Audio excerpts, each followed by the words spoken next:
Nasa kritikal na yugto ngayon ang negosasyon sa pagitan ng Estados Unidos at Iran matapos mabigo ang huling pagpupulong sa Islamabad na makabuo ng kasunduan. Sa kabila nito, nananatiling bukas ang linya ng komunikasyon sa pagitan ng dalawang panig habang nananatili rin ang isang fragile ceasefire.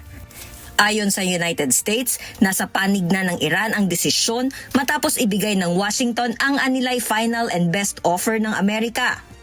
We leave here with a very simple proposal, a method of understanding that is our final and best offer. We'll see if the Iranians accept it.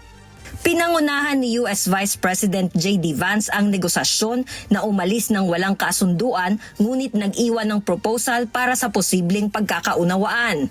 Patuloy naman ang paggiit ni US President Donald Trump na nais ng Iran na makipagkasundo. I can tell you that we've been called by the other side. They'd like to make a deal very badly. Sa isang panayam, sinabi pa ni Trump na posibleng mangyari ang muling pagpupulong sa mga susunod na araw. Kabilang sa mga pinagtatalunan ang nuclear program ng Iran na mariing tinututulan ng United States at binigyang diin na dapat hindi na ito makabuo ng nuclear weapon. They will never have a nuclear weapon. Iran, you marking it down? Iran will not have a nuclear weapon. And we agreed to a lot of things, but they didn't agree to that. And I think they will agree to it. I'm almost sure of it. In fact, I am sure of it. If they don't agree, there's no deal. There'll never be a deal.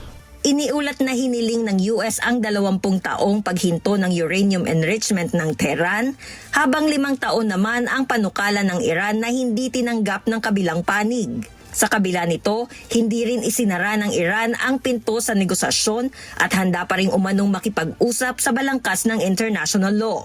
Sa kabila ng tensyon, umaasa ang Pakistan na tumatayong mediator na magkaroon ng panibagong round ng pag-uusap sa mga susunod na araw. Ayon kay Pakistan Prime Minister Shehbaz Sharif, patuloy ang buong pagsisikap ng kanyang bansa upang mapagkasundo ang dalawang panig at mapalawig ang tigil putukan. Sa kasalukuyan, patuloy ang pagpapalitan ng mensahe sa pagitan ng Washington at Tehran sa pamamagitan ng mga tagapagitan.